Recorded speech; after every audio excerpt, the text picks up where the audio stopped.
Good morning from the Grand Rapids Area Library. Grandma Nancy here with a November project for Artastic at Home.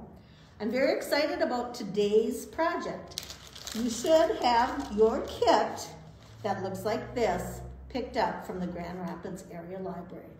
I'm going to take off my mask right now because Dion is 6 feet away from me and I feel safe, and so does she. So here's my kit. I'm going to show you what's in the kit first, and then we'll talk about what we're going to do for our project. I'm actually extremely excited about today's project because we're using two of my favorite materials as our tools today. We're using watercolor paints and crayons. I love working with watercolor paints and crayons. There's a lot you can do and get a lot of great effects. In your package, you should have two sheets of paper like this. This is really exciting because this is professional watercolor paper. It's really thick, you can feel it. It just feels glorious. Rub your hand across it, it's very nice. You have two sheets. Today we're going to be making a Thanksgiving turkey, and so you'll have a second sheet that you could do something else, or you could make a second turkey. Many of us will be having Thanksgiving at home with just our immediate family, so maybe making a turkey for a grandparent or another loved one that you won't be seeing for Thanksgiving might be a good idea. Then you get this beautiful set of watercolor paints. I love brand new sets of paints. Look at the beautiful colors you have. Really nice colors. A very nice paintbrush. And then you also have a box of brand new crayons, Crayola crayons. It's always exciting to have that. So we'll just talk a little bit about the turkey today. This is this example I showed earlier, and what I want you to notice is all the different colors that are in these examples, and a little bit different technique as far as feathers go and that sort of thing, feet. So this is one turkey. It's very cute, my grandson did that. And this is a turkey my granddaughter did. Now you can see she didn't paint the background solidly. What she did was splatter paint. We'll talk about that at the end. You might want to do that. You have to be careful not to overdo when you splatter paint. And here's another example. This time the feathers are rounded. You get to choose. Noticing all the different colors, you have so many color choices, just very bright colors. It'll be fun to decide what to do when we get to that point. And here's our last example. Okay? Is everybody ready? What I want to make sure too is your area is covered with newspaper or something. Maybe you have some old paper you can cover it with. You might get paint on the table. When we paint the background, sometimes you're going to go off the paper and it might get onto your table. So make sure Grown Up helps you set up with newspaper. You'll want water. I generally start with 2 cups of water. I like fairly clean water. Sometimes it gets muddy with watercolor, so I like to keep my water pretty clean. You can always have a grown-up help you dump your water and get clean water. That works too. So I have newspaper, I have water, I have my beautiful paint set, paintbrush, crayons, and watercolor paper. Are you all set? Ready to go?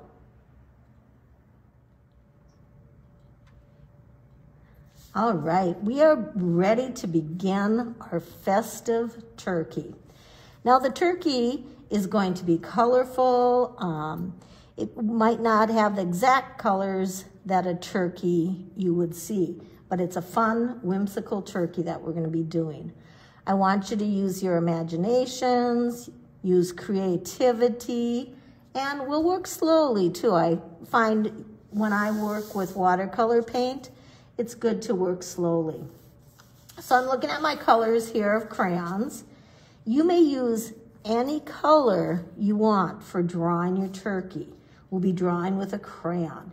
The only color I would recommend not using right now is yellow. The yellow will be a little difficult to see your lines. Any of these other colors will work. I think I'm going to use brown. I generally like drawing with black, but I'm going to mix it up today and use brown. So I look at my space on my paper. What I want to talk about first is your paper. If you make a mistake, what I like to do is make that mistake part of my art. I like to make it work. So if you make a mistake, we'll try to make that mistake work. If you really aren't happy, you could flip it to the other side. But remember, in art, there are often mistakes. Okay, so I look at my space. When I do something like this, my drawing should cover as much of the paper as possible. If you look at this example of this turkey, you can see what I'm talking about. This turkey and his feathers cover pretty much the whole paper. The background is this magenta color, and there's not much. You're focused on a full painting, and that's what we're going to try today. The head should be about in the middle of your paper. We're not going to measure, we're just going to draw our head. We're going to draw a round head. It won't be a perfect circle because we're not using a compass or anything. When I draw my head, I like to really take it slowly. Sometimes if I go too quickly, I don't get right back to where I started. You can see my head is not a perfect circle, is it? But it's going to be really fun. Okay, so now I want a body, which will be another circle. As you can see by this turkey, we have another circle. You don't have to make it a circle. You could make it a little bit longer and make an oval, or going this way as an oval. As long as it's basically that form for the body of the turkey. This time, I think I'm going to make a little oval-shaped body. Right now, it looks like I have the start of a snowman, doesn't it? Okay, so here's my turkey head, my turkey body. I'll let you get to that point. Now, I'm going to make the feet. I switched my color to orange. You don't have to. Use whatever color you want. And I'm going to come down. I'm going to make rounded toes. Now, you might not want to make that kind of a foot. You might want to make more pointy feet. You decide what you want to do, but I'm showing you two choices there. Next, we're going to make his beak.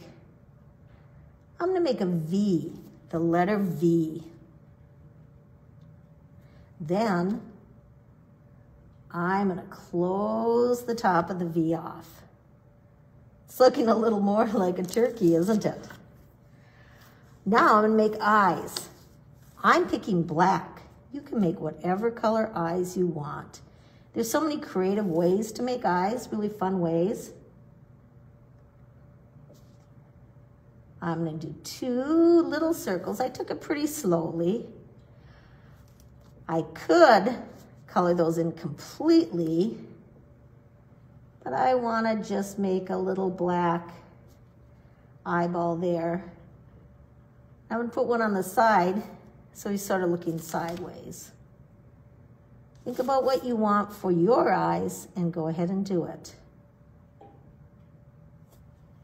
You could even add a couple eyelashes, but of course you don't have to do that. Now I'm going to take red. This part of a turkey is called a waddle. It's really soft, flappy skin. You've probably seen it. It's hard to know exactly what it looks like, so I'm just going to make a wiggly little thing here. And I'm going to close it off. Again, I made those lines a little slowly. I'm going to color it in. When I color it in, I want to push fairly hard with my crayon.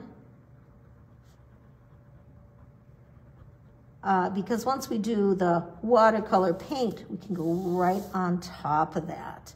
And that's the cool thing about crayon and watercolor paint. The crayon, the wax in it, resists the watery paint and it goes right across the top. It gives a really neat effect. You can see that on these feet. You can see where the blue went right across. All right, what next? I think next, since I colored the Waddle in, I'm going to color the beak. And again, I push relatively hard with my crayon. I want it to be completely colored. You could use any color there too. You could use yellow up there. I'm going to color his feet in too. These are about the only parts of our turkey we're going to color in. The rest will be painted with our beautiful, beautiful watercolors. Take your time. You certainly don't have to keep up with me. Mom and Dad can pause the tape so you can work carefully on yours. Oh my, it's looking much more like a turkey, isn't it? Now, we're gonna do the feathers of the turkey. They look like a V on this sample, and they look like a U on this sample. So it just depends what you want. This one that my granddaughter did, she was doing them and she said, oh, it's almost like making a check mark. And you can see it is. That's how she did it. We want this to go across the body. Now I have to decide what color I want to use for these. I think I'm going to use purple, something different. And I'm going to use the U shape.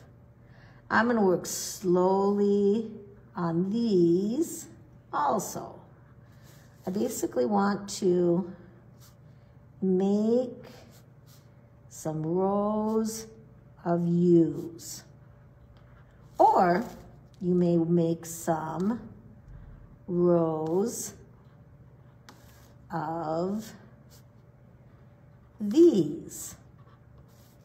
You could even do a combination. So go ahead and start. Decide if you want U's or you want these, or if you have another fun way that you could make those.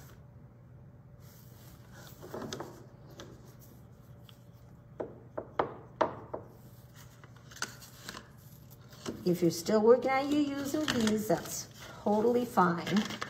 I'm going to go ahead and start talking about feathers, and you'll be with us in a minute. You can listen while you work.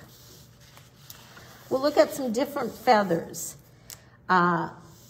This is really fun because it's layered feathers. You can see how some come from the back. When he started this, he started with the tall tail feathers. Turkeys have tall feathers. And then as he got around the body, he went a little bit smaller and he overlapped them. You can see feathers in the back. I really like that.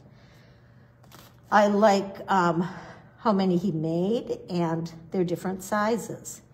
He used a kind of a little pointed method on them. Another method might be making rounded ones, and then there are some coming from the back. So you can see the rounded ones and the ones coming from the back. And then here's another one. Okay? So you decide, think about it before you start, and pick a color. If you want, you could use more than one color to draw your feathers. Remember, we will paint them, so they'll all be painted a different color. For my feathers, I think I'm gonna do them in blue. And I'm gonna start right behind his head, and I'm gonna reach up to the top so I can get a nice tall feather. And I'm gonna reach up to the top. Looking more like a turkey every second, right? And then I'll go over here and reach to the top. One thing I want you to notice, when you're making your feathers, they're not gonna be all exactly the same. See how this one's a little bit wider than that one? That's okay, that's okay. Then I'm gonna go here. Okay, I didn't mean to cross this line. That's gonna be one of those little mistakes I'm gonna make as my artwork. I meant to start over here. So what I think I'll do, so it looks like it's part of it, is I'm gonna go over here and try to imitate that mistake. I think it worked. And I'm gonna go over here. I'm gonna run off here. You could even purposely run off your paper if you wanted to. I'm gonna start getting just a little bit smaller feathers.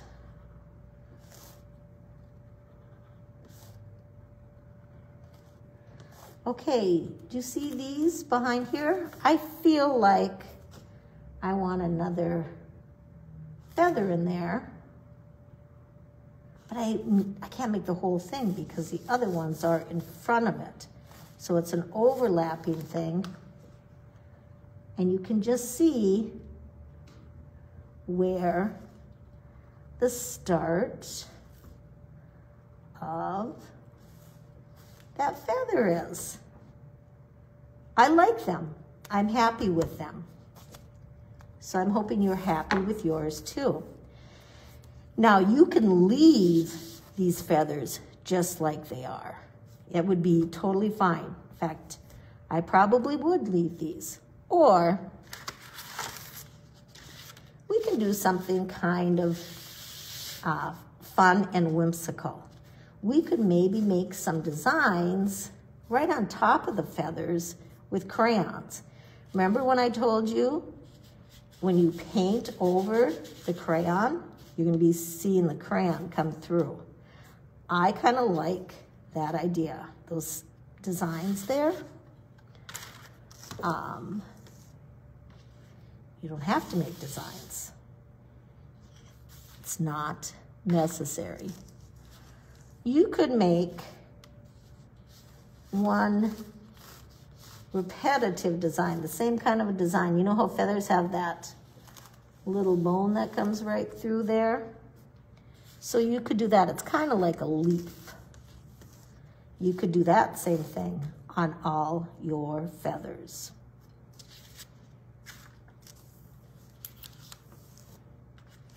Or you could leave them just like that.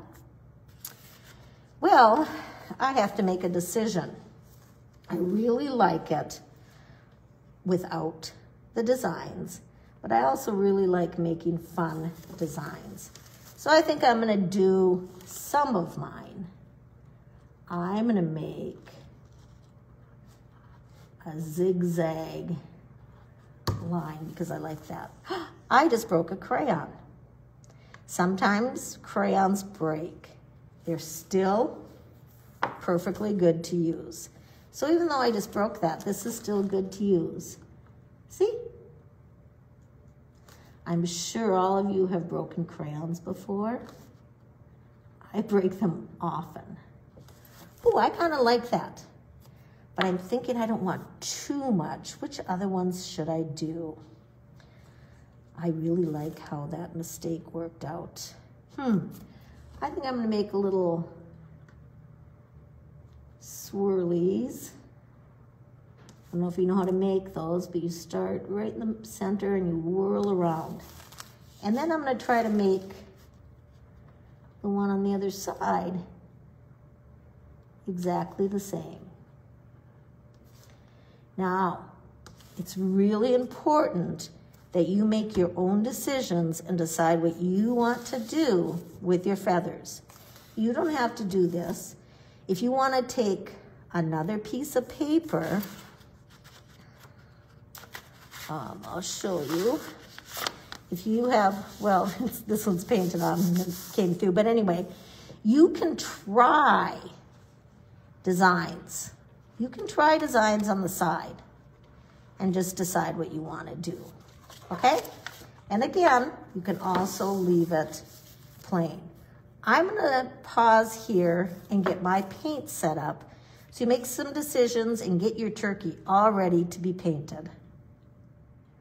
All right, hopefully you have your feathers done. Super fun to do them, wasn't it? I really like having to make decisions about colors because it's just really fun to play with them, and I'm happy with my colors. So now I'm gonna decide my head and my body, and I did make a decision. I'm going to use orange for both. Orange was that first color I started with, if you remember. I really like the orange. You, of course, get to choose whatever color you want and make your decision. Again, I went out a little bit.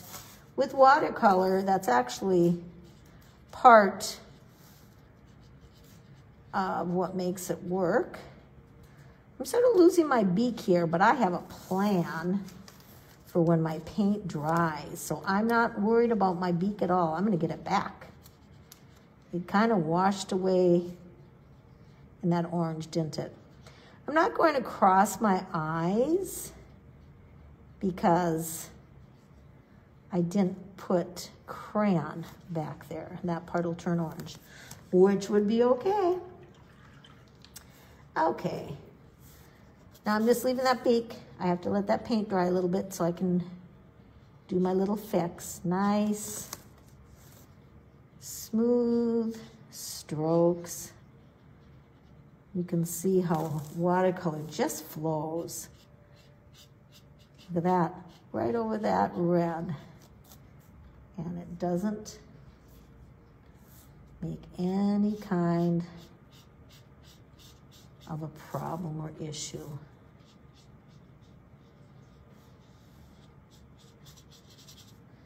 Oh, this is fun, isn't it? I think painting is really relaxing. I hope you'll do some more with your other sheet of paper. And remember, you can also use any kind of construction paper. That works well too. It's just fun and a special treat today to have professional grade artist watercolor paper. It's a special treat. Thank you to the Grand Rapids Area Library for giving us this opportunity. All right, nice, okay. Background. Well, I want to use not orange because I used orange there, but I think I'm gonna use blue because there's not much blue in my piece. So I'm gonna use blue. I'm gonna go, ooh, look at that. See, I just love doing that. Went right across the feet.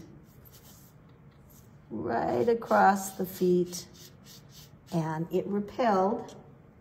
It leaves some droplets of the paint, which actually adds to your painting. It gives you a look. Nice long strokes on this background. The other thing about the background is because it's a large space, it's gonna have some texture. In some areas, it's not gonna be quite, ooh, I went right over that feather again, didn't I? That's okay. Actually, you can see the blue on top of the yellow made green, didn't it? And you can see how there's more pigment or color in some places than in others. All right, I'm gonna let you continue to paint your turkey and your background. This is gonna take me a few minutes too.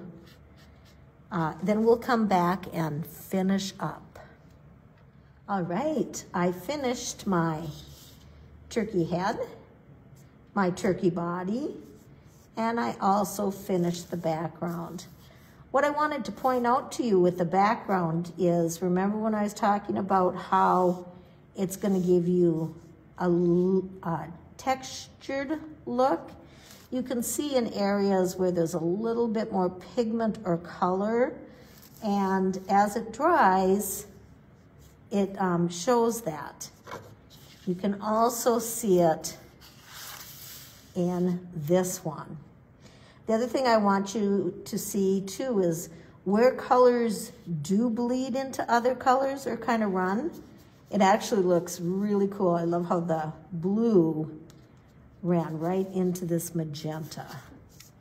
And of course, that happened up here too. Now I saw when I got the blue here, as I looked at things after, I didn't realize that that had a little bit of red ran into that feather, and I think that looks really cool. Okay, so remember when I did my head in orange and I lost my beak? And I really like my beak, so I want to get it back.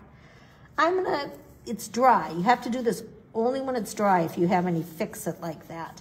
When it's dry, then I can redo my edge.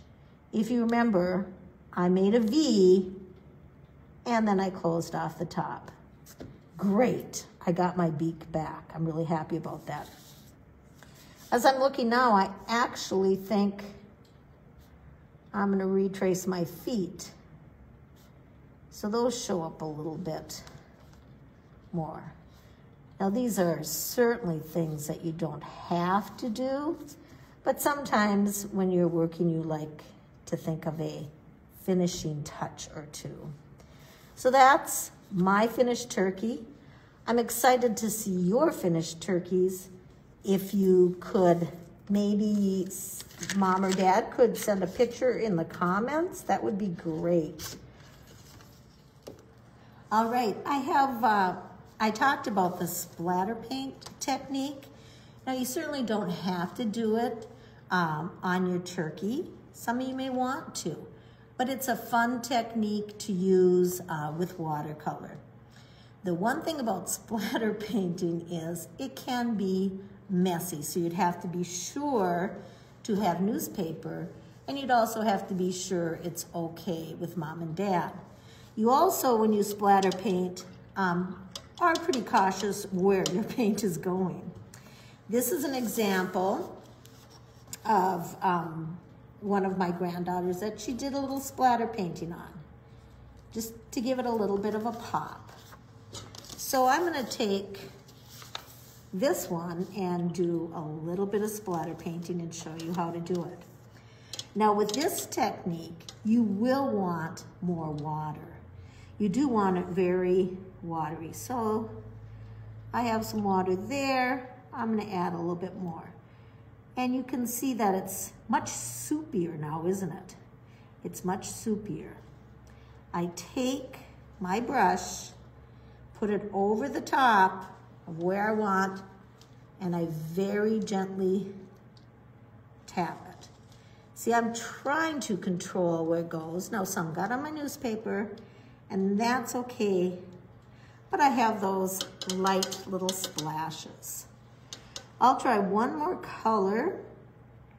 We don't want to overdo too much because we don't want to lose our turkey. But again, this is a fun technique to do. I got a little on my hand, and that's okay. Just tap, tap, tap. Looks very beautiful. Gives it a nice kind of pop. So go ahead and play around with that. That might be a fun thing to do if you were to be doing a snowman or a winter scene, and you could take some blue and it would almost look snowy. Thank you so much for joining us today at the Grand Rapids Area Library for Artastic. It's been great. I had a wonderful morning. It's a lot of fun. I plan on doing some more art this afternoon at home. I hope you will continue to do art too. I want to show you, as we finish, just a couple other ideas you can do with the watercolor and crayon technique. The ideas are limitless, and I'm sure you can think of some on your own too. This one is fall leaves. You can see the fall leaves were drawn with crayon very heavily, and then a watercolor wash was put on top. It's very fun, very colorful. This is one of my favorites that my granddaughter did a few years ago, and it's Christmas trees. She actually did some triangles. She used a ruler, so you can, use other tools too. What's fun about this is the white is white crayon. So when she was drawing with white crayon, she wasn't sure what it was gonna look like. She did a snow, and then she did snowflakes. I really like the look. She used just two colors. Again, the stars, the Christmas bulbs are with crayon, and then she used two colors of watercolor. She used green and she used blue. This is another one with fall leaves. Fall leaves are really fun to do because there's so many different designs. And this one's really fun too. It's a little penguin. Simple drawing of a penguin. Watercolor was used. You can see how it looks snowy here, kind of flaky. This one also has it just a little bit lighter. This technique is actually, you take a little bit of salt between your fingers and just sprinkle it across the paint. When it dries, you brush it off. If you want to do that technique, you need to have mom and dad help you. And you don't want to use a lot, just little pinches. And the paint should be wet when you do that. So that's another technique that you can do. Thank you very much for joining us for Artastic at the Grand Rapids Area Library. We hope to see you again soon, and wishing you all a very happy Thanksgiving.